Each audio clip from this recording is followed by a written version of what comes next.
hip hop, Yeah, hip hop, hip bars is back. hip hop, Sam hip and hop, oh God, hop. what's Hip up with you? Cats.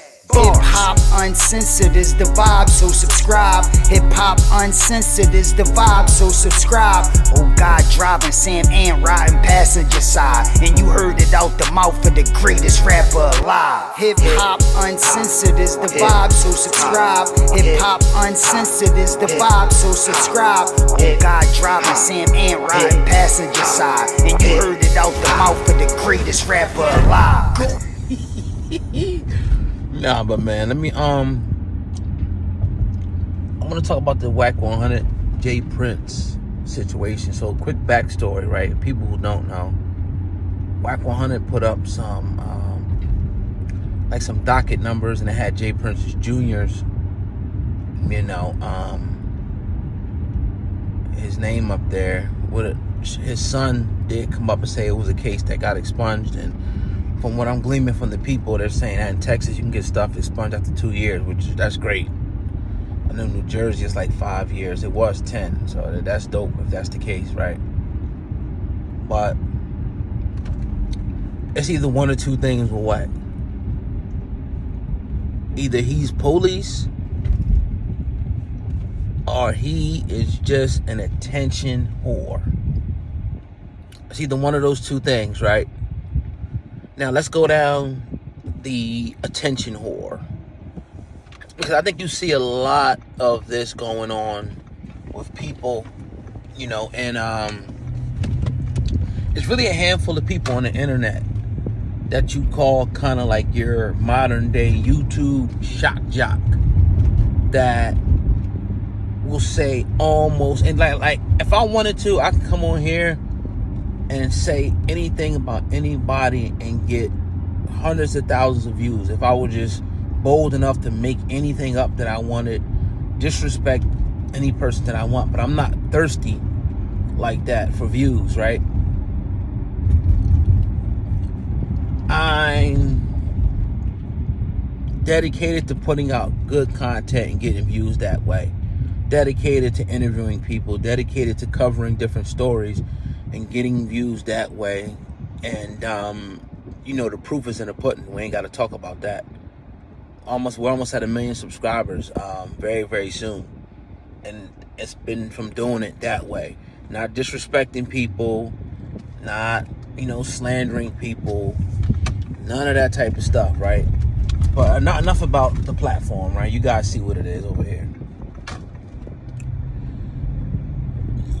The whole shock jock thing, y'all see them, like they'll come on and say, oh, this person got this pushed back, this person, whatever the case may be, right? They gonna put that out there, and they know that just the title alone, the title will draw them in. But then once they come onto the content, they see this person going talking reckless on a person, then there you go. Either you're gonna like it or you're gonna love it, right? So let's put that out there. And I think you could put a little bit of that with Wack as well. And that's what I'm kind of leaning more towards with Wack 100.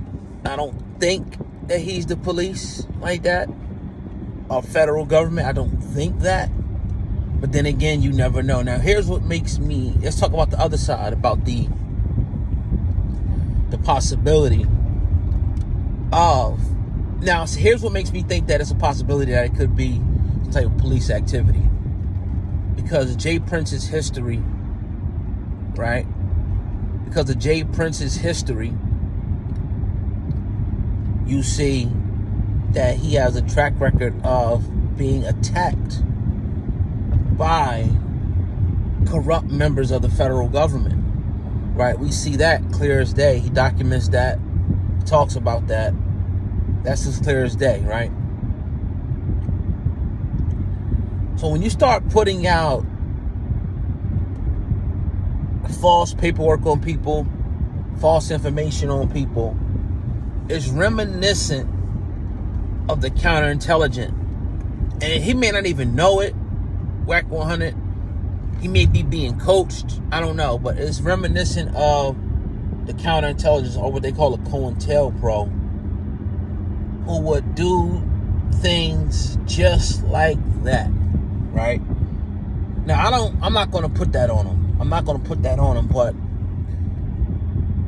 tactics mean a lot, right? Tactics, when people move and they do certain things, you can see, okay, damn, like this person may be this, or this person may be that. So, like I said, it's either one or two things, like, and it could be a mixture of both.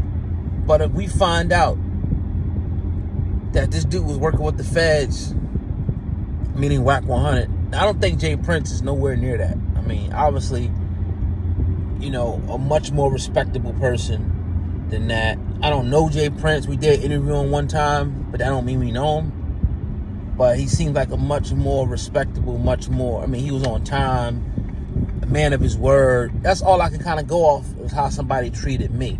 I can't go off anything else but that. So, remember that though. Remember the COINTELPRO, the type of stuff that they was doing, the subversive things that they were doing, you know, to try to get people going at each other. So, maybe the cat's out the bag. We'll see. Let me know what you guys think in the comment section, man. I know a lot of people are quick to jump to conclusions and say, okay, Wack's this and Wack's that.